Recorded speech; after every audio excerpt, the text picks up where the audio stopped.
नमस्कार मेरे प्यारे साथियों, स्वागत है आप सभी का आपका अपना यूट्यूब चैनल जीटीएम क्लासेस में। दोस्तों आज के इस वीडियो में 10th क्लास सामाजिक विज्ञान का दोस्तों हम गेस सब्जेक्टिव क्वेश्चन आंसर करने वाले हैं दोस्तों, जो कि आपके बोर्ड परीक्षा 2022 के लिए काफ़ी ही महत्वपूर्ण है। दोस्तों आपको यह सीरीज में दोस्तों आपको हम इस वीडियो में दोस्तों आपको हम सामाजिक विज्ञान से रिलेटेड काफ़ी महत्वपूर्ण सब्जेक्टिव लघु उत्तरीय प्रश्न बताने वाले हैं, जो कि आपके बोर्ड परीक्षा में 100% लड़ेगा दोस्तों। यह आपसे वादा है मेरा, ठीक है। इसलिए दोस्तों आप इस वीडियो का एक भी क्वेश्चन स्किप नहीं करेगा, वीडियो को लास्ट तक जरूर देखिएगा, क्योंकि दोस्तों सभी प्रश्नों को आपको काफ़ी शानदार तरह से समझाया हुआ है, ताकि आप उसे एक बार में ही समझकर उसका आंसर आपको याद हो जाएगा, ठीक है। और आपको दोस्तों खुद अपने लैंग्वेज में लिख कर लाए हैं, ताकि जो है आपको यानी उस प्रश्न को याद करने में काफ़ी आसानी हो, ठीक है।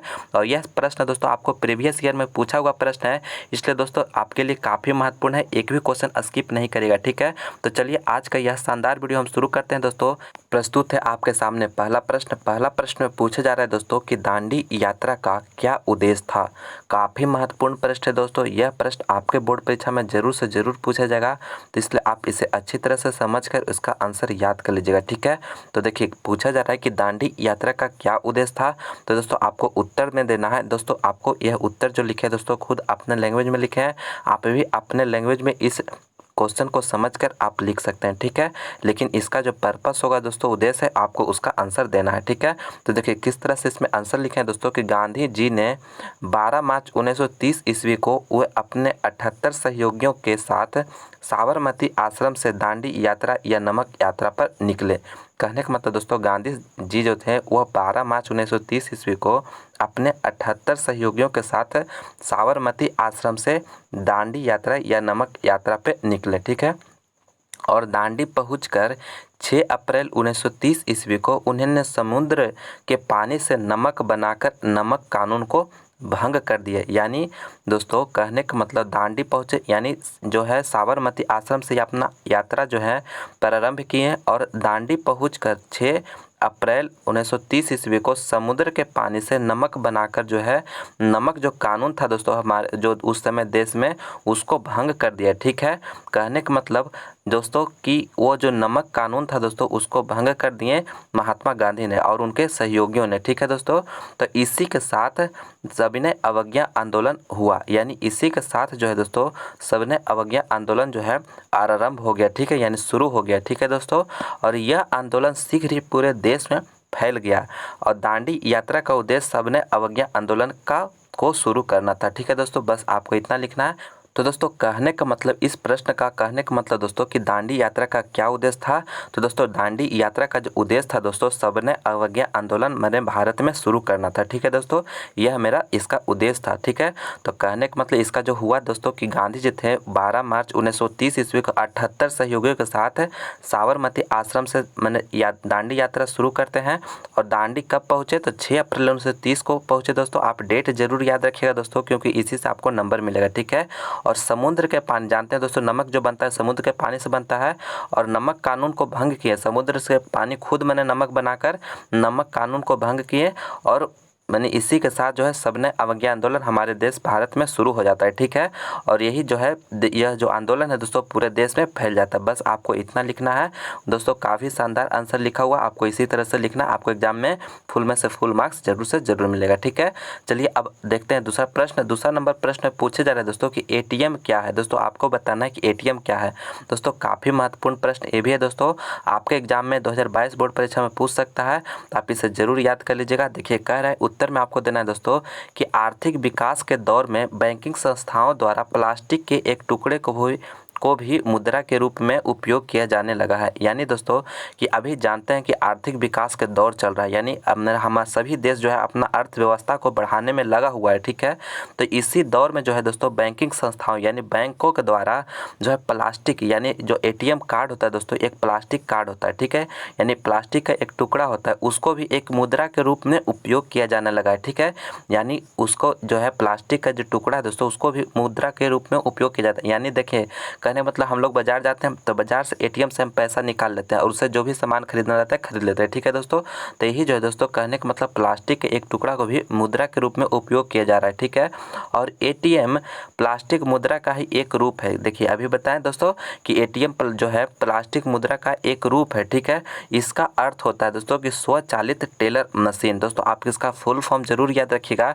एटीएम का जो फुल फॉर्म क्या होता है, ऑटोमेटिक टेलर मशीन, इसको हिंदी में स्वचालित टेलर मशीन। ये इसका यानी कि एटीएम का जो अर्थ है दोस्तों वह स्वचालित टेलर मशीन है और यह मशीन 24 घंटे रुपये निकालने की सेवा प्रदान करता है। दोस्तों ये एटीएम जो मशीन होता है दोस्तों यह 24 घंटे यानी आप दिन रात कभी भी इससे पैसे निकाल सकते हैं। क्योंकि दोस्तों यह जो है बैंक जो होता है दोस्तों देखिए एक टाइम टेबल पे काम करता है। ठीक है, यानी सुबह 9 बजे या 10 बजे से खुलता है और शाम में 5 बजे तक चलता है। ठीक है, या 4 बजे तक चलता है। तो ये लेकिन एटीएम जो है दोस्तों आप दिन या रात कभी भी आपको बड़े बड़े शहरों में जो है कभी भी आप निकाल सकते हैं इससे पैसा। ठीक है, तो इसलिए दोस्तों यह जब मशीन जो है 24 घंटे रुपये निकालने का सेवा प्रदान करता है। ठीक है दोस्तों, अगर बैंक एटीएम में अगर पैसा होगा दोस्तों तो आप इसे 24 घंटा निकाल सकते हैं। ठीक है, तो बस यही आपको आंसर देना था। कहने का मतलब दोस्तों कि यह देखिए हमारे सभी देश जो है अपना अर्थव्यवस्था को विकास करने में लगा हुआ है। तो यही विकास के दौर में दोस्तों बैंकिंग संस्थाएं जो है एक प्लास्टिक के टुकड़ा को मुद्रा के रूप में उपयोग किया जा रहा है। ठीक है, और यह एक प्लास्टिक मुद्रा का रूप है। ठीक है, और इसका अर्थ जो होता है स्वचालित टेलर मशीन, आप इसे जरूर लिखिएगा। और यह जो मशीन है दोस्तों 24 घंटा में कभी भी आप से पैसा निकाल सकते हैं। ठीक है, तो दोस्तों आपको पूछा जा रहा था कि एटीएम क्या है, तो आपको इतना आंसर देना है। दोस्तों खुद लैंग्वेज में अपना लिखने की कोशिश करिएगा, तभी आपको ज़्यादा से ज़्यादा मार्क्स मिलेगा। ठीक है दोस्तों, तो आप इस वीडियो को लास्ट तक जरूर बने रहेगा दोस्तों। अगर दोस्तों आपको यह प्रश्न समझ में आ गया है दोस्तों तो प्लीज़ इस वीडियो को लाइक करें, अपने दोस्तों में ज़्यादा से ज़्यादा शेयर करें दोस्तों। और आप हमारे चैनल पर नए हैं और अभी तक चैनल को सब्सक्राइब नहीं किए हैं तो प्लीज़ चैनल को सब्सक्राइब भी जरूर कर लीजिएगा। तो चलिए दोस्तों अब अगला प्रश्न देखते हैं। तीसरा नंबर प्रश्न पूछा जा रहा है कि बहुराष्ट्रीय कंपनियां किसे कहते हैं। दोस्तों आपसे पूछा जा रहा है कि बहुराष्ट्रीय कंपनियां किसे कहते हैं। काफ़ी महत्वपूर्ण प्रश्न दोस्तों आपके बोर्ड परीक्षा के लिए। तो देखिए आपको आंसर क्या देना है दोस्तों कि उत्तर में देना है बहुराष्ट्रीय कंपनियां वह कंपनियां हैं जो एक से अधिक देशों में उत्पादन पर नियंत्रण और स्वामित्व रखती है। बहुराष्ट्रीय कंपनियां द्वारा उत्पादित वस्तुओं को विभिन्न देशों में व्यापार और विपणन करती है। ठीक है, जैसे सैमसंग हो गया, कोका कोला हो गया, टाटा मोटर्स हो गया, फोर्ड हो गया, नोकिया हो गया, पेप्सी। देखिए दोस्तों आपको इतना लिखना है। देखिए आपको अब समझाते हैं दोस्तों कि बहुराष्ट्रीय कंपनियां किसे कहते हैं। तो दोस्तों वैसी कंपनियां जिसका एक से अधिक देशों में उत्पादन हो रहा है। ठीक है, यानी कोई भी जैसे ये मेरा सैमसंग है तो सैमसंग एक मोबाइल कंपनी है दोस्तों। तो यह जो है कंपनी जो है दोस्तों एक से अधिक देशों में इसका उत्पादन हो रहा है। ठीक है, उत्पादन पर नियंत्रण और स्वामित्व रखती है। यानी सैमसंग का मोबाइल दोस्तों जहाँ बन रहा है इसका मेन जो है दोस्तों इसका जो है सभी देशों में मिलता है। यानी विश्व के सभी देशों में आप जाइएगा तो वहाँ पे मिलेगा। तो दोस्तों यह कौन हो जाएगा, यह एक बहुराष्ट्रीय कंपनी है। तभी तो इसका सामान जो है इसका जो मोबाइल है या जो भी प्रोडक्ट बनाता है सैमसंग कंपनी वह पूरा देश में या पूरा विश्व के सभी देशों में मिल रहा है। ठीक है, तो यह एक बहुराष्ट्रीय कंपनी है। तो इसका देखिए एक से अधिक देशों, यही आपको बताया जा रहा है कि बहुराष्ट्रीय कंपनी वह है जो एक से अधिक देशों में उत्पादन और स्वामित्व रखती है। ठीक है, उसका उत्पादन पर नियंत्रण और स्वामित्व रखती है। ठीक है, और इसका जो वस्तुओं होगा दोस्तों यानी जो भी कंपनी सैमसंग कंपनी जो भी वस्तु बना रहा है, ठीक है, जो भी प्रोडक्ट बना रहा है उसका विभिन्न देशों में व्यापार और विपणन करती है। यानी उसका व्यापार करेगा। ठीक है, और व्यापार करने के बाद उसे अपना जो है लाभ अर्जित करेगा, यानी उससे प्रॉफिट कमाएगा जिससे कि उसका कंपनी का संचालन होता है। ठीक है, तो देखिए उसी तरह से कोका कोला हो गया दोस्तों, टाटा मोटर्स हो गया दोस्तों, फोर्ड हो गया, नोकिया हो गया, पेप्सी हो गया, ये सभी जो है दोस्तों बहुराष्ट्रीय कंपनियों का एक उदाहरण है। ठीक है, और यह है जो दोस्तों आप विश्व के किसी भी देशों में जाइएगा तो ये सभी बहुराष्ट्रीय कंपनियों का जो है सामान जो भी वस्तु बनाता है, जो भी प्रोडक्ट बनाता है आपको सभी देशों में मिलेगा। ठीक है, तो इसी जो हो गया आपको बहुराष्ट्रीय कंपनियां, इसी सभी को जो है आपको देना आंसर इसी तरह से। तो यह सभी जो है बहुराष्ट्रीय कंपनियां। ठीक है, मेरा अगला प्रश्न है चौथा नंबर प्रश्न पूछा जा रहा है कि हरित क्रांति से आप क्या समझते हैं। काफ़ी महत्वपूर्ण प्रश्न है दोस्तों। यह प्रश्न आपके बोर्ड परीक्षा में 100% लड़ेगा दोस्तों, इसलिए आप इस प्रश्न को अभी से अभी याद कर लीजिए। ठीक है, तो देखिए आपको आंसर किस तरह से देना है दोस्तों, आपने लैंग्वेज में लिखना है।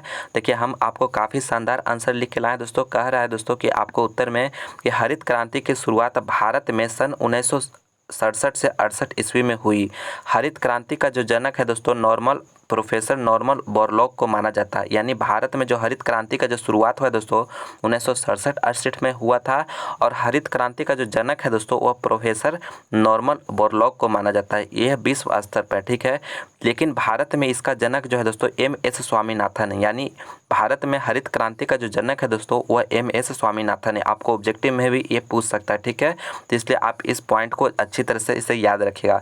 इसके अंतर्गत यानी हरित क्रांति के अंतर्गत जो है दोस्तों कृषि में आधुनिक तकनीकों का प्रयोग किया जाने लगा, रासायनिक खाद उर्वरकों का प्रयोग किया जाने लगा, उन्नत बीजों यानी हाइब्रिड बीजों का प्रयोग किया जाने लगा और आधुनिक सिंचाई व्यवस्था आदि के उपयोग से जो है फसल उत्पादन में काफ़ी वृद्धि हुई। यानी दोस्तों कह सकते हैं कि इसके अंतर्गत जो है आधुनिक कृषि में जो आधुनिक तकनीक है उससे यानी जो हम पुरानी जो तकनीक यूज कर रहे थे उसके जगह पर आधुनिक तकनीक प्रयोग किया जाने लगा, रासायनिक खाद उर्वरक का प्रयोग किया जाने लगा, हाइब्रिड बीजों का प्रयोग किया जाने लगा, आधुनिक सिंचाई व्यवस्था यानी सिंचाई के उचित व्यवस्था किया गया। इससे जो है दोस्तों फसल उत्पादन में जो है काफ़ी वृद्धि हुई, जिससे कि हमारे देश में जो भी फसल उत्पादन हो रहा था दोस्तों उसमें हम आत्मनिर्भरता हो गए, यानी हम किसी दूसरे देश पर डिपेंड नहीं रहे, ठीक है दोस्तों। इसने हरित क्रांति के बाद और हरित क्रांति के फलस्वरूप गेहूं हो गया, गन्ना हो गया, मक्का हो गया, बाजरा आदि फसलों का जो प्रति हेक्टेयर उत्पादन था दोस्तों उसमें काफ़ी वृद्धि हुई, ठीक है। इसमें जो है गन्ना हो गया यानी कि गेहूं गन्ना इस सब के उत्पादन में जो है हमारे देश में इसका हरित क्रांति के बाद काफ़ी वृद्धि हुई, ठीक है। जिससे कि हमारे देश में जो खाद्यान्न की जो कमी था दोस्तों उसे पूरा हुआ, ठीक है। इसलिए दोस्तों यह हरित क्रांति कब हुआ था तब आप याद रखिएगा 1967-68 में। और इसका जनक भारत में MS स्वामीनाथन था। इसमें क्या क्या किया गया कि आधुनिक तकनीक, रासायनिक खाद उर्वरक हाइब्रिड बीजों का प्रयोग किया जाने लगा, आधुनिक सिंचाई व्यवस्था के कारण जो है फसल उत्पादन में काफ़ी वृद्धि हुई, ठीक है। और कौन कौन सा खाद्यान्न पर इसका प्रभाव पड़ा दोस्तों, तो गेहूं पर पड़ा, गन्ना पर पड़ा, मक्का पर, बाजरा पर, ये सभी फसलों पर इसका प्रभाव पड़ा, ठीक है। तो आपको इस तरह से आंसर देना है दोस्तों, आपको कोई भी नंबर नहीं काटेगा, ठीक है दोस्तों। मैं उम्मीद करता हूं कि यह प्रश्न आप समझ गए होंगे दोस्तों। तो प्लीज़ आप इस वीडियो को लाइक नहीं किए हैं दोस्तों तो लाइक जरूर करिएगा और अपने दोस्तों में इस वीडियो को ज़्यादा से ज़्यादा शेयर करिएगा दोस्तों, ताकि उन्हें भी मदद मिले।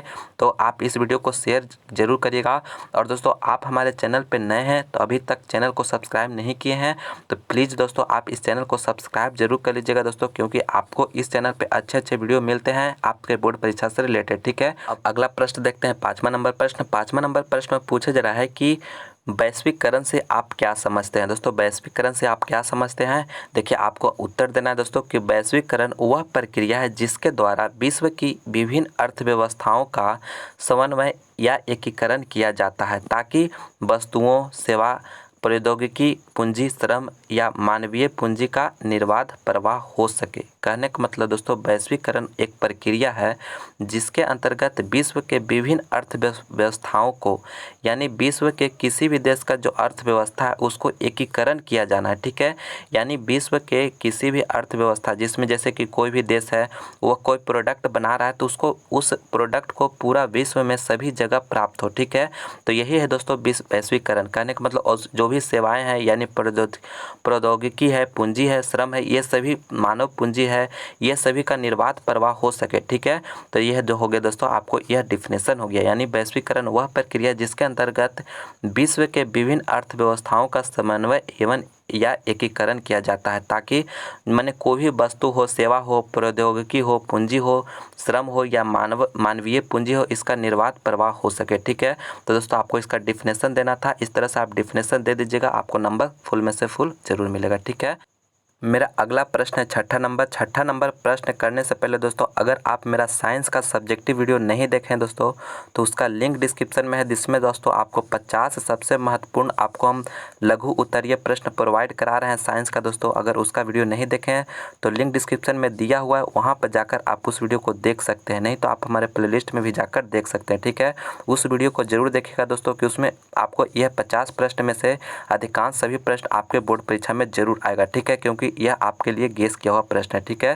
देखिए अब 6ठा प्रश्न में आपसे पूछा जा रहा है दोस्तों कि भारत के किन्हीं दो रोपण फसलों के नाम बताएं। यानी दोस्तों भारत में जो रोपण फसलें हैं उसका दो रोपण फसलों का आपको नाम बताना है। ठीक है, तो देखिए रोपण फसल सबसे पहले समझिए दोस्तों कि किसे कहते हैं। यानी दोस्तों वैसा फसल जिसको हम मैंने उसका कली लगाते हैं। यानी कि जैसे कि देखिए गन्ना होता है, गन्ना देखिए इसका कौन कौन सा मुख्य फसल है पहले आप देख लीजिए। तो देखिए चाय हो गया, रबड़ हो गया, गन्ना हो गया, ये सभी जो है दोस्तों भारत के मुख्य रोपण फसल है। कहने का मतलब दोस्तों गन्ना का जब खेती किया जाता है दोस्तों, तो गन्ना के एक छोटे से टुकड़े को उसको जो है मैंने खेत में लगाया जाता है। ठीक है, और इसी से जो है दोस्तों एक नया मैंने गन्ना का पूरा फूल पौधा बनता है। ठीक है, तो यह जो हो गया दोस्तों रोपण फसल हो गया। ठीक है, यानी कि हम उसके रोपने से जो है उसका हम जो भी उसका उत्पादन होता है किया जाता है। तो उसी प्रकार दोस्तों चाय हो गया, रबड़ हो गया, ये सभी जो है दोस्तों भारत का जो है मुख्य रोपण फसल है। ठीक है, तो आपको इस तरह से आपको इसमें पूछा जा रहा था कि दो रोपण फसलों का नाम बताइए।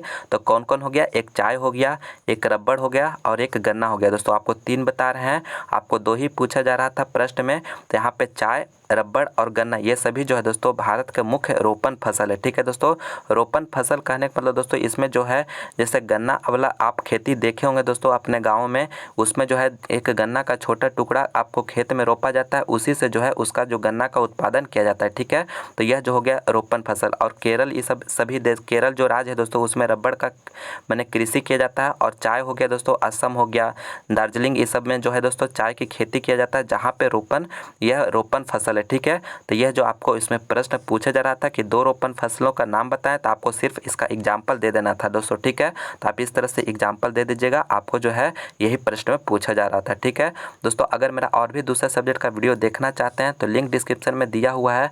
सभी आपको जिस भी सब्जेक्ट का तैयारी करना है वहाँ से आप वीडियो देख सकते हैं। नहीं तो आप हमारे प्लेलिस्ट चैनल पे जाकर जो भी सब्जेक्ट का तैयारी करना चाहते हैं तो उसका प्लेलिस्ट बना हुआ है, वहाँ पे भी जाकर देख सकते हैं। ठीक है, और दोस्तों वो सभी वीडियो में काफ़ी शानदार आपको प्रश्न करवाया जा रहा है जो कि आपके बोर्ड परीक्षा के लिए काफ़ी महत्वपूर्ण है। इसलिए दोस्तों आप वो सभी वीडियो भी जाकर ज़रूर से ज़रूर देखिएगा। ठीक है, तो दोस्तों मैं उम्मीद करता हूं कि यह वीडियो आपको पसंद आया होगा। तो प्लीज़ इस वीडियो को लाइक करें, अपने दोस्तों में इस वीडियो को ज़्यादा से ज़्यादा शेयर करें। और आप हमारे चैनल पर नए हैं और अभी तक हमारे चैनल को सब्सक्राइब नहीं किए हैं तो प्लीज़ दोस्तों आप इस चैनल को सब्सक्राइब करके बेल आइकन प्रेस करके ऑल नोटिफिकेशन जरूर दबा लीजिएगा दोस्तों। इससे होगा हम कोई भी वीडियो अपलोड करेंगे तो उसका नोटिफिकेशन आप लोगों को सबसे पहले मिलेगा। ठीक है, इसलिए चैनल को सब्सक्राइब करना नहीं भूलिएगा। ठीक है, आप लोग इसी तरह से मन लगाकर पढ़ाई करते रहिए दोस्तों, ताकि आपका जो टारगेट है, आपका जो माँ बाप का सपना है दोस्तों, उसे आप पूरा कर सके। ठीक है, तो चलिए हम मिलते हैं अगले वीडियो में। इसी तरह से आप लोग मन लगाकर पढ़ते रहिएगा ताकि आप अपने माँ बाप का नाम रोशन कर सके। ठीक है, मिलते हैं हम अगले वीडियो में। इस वीडियो को देखने के लिए बहुत बहुत धन्यवाद।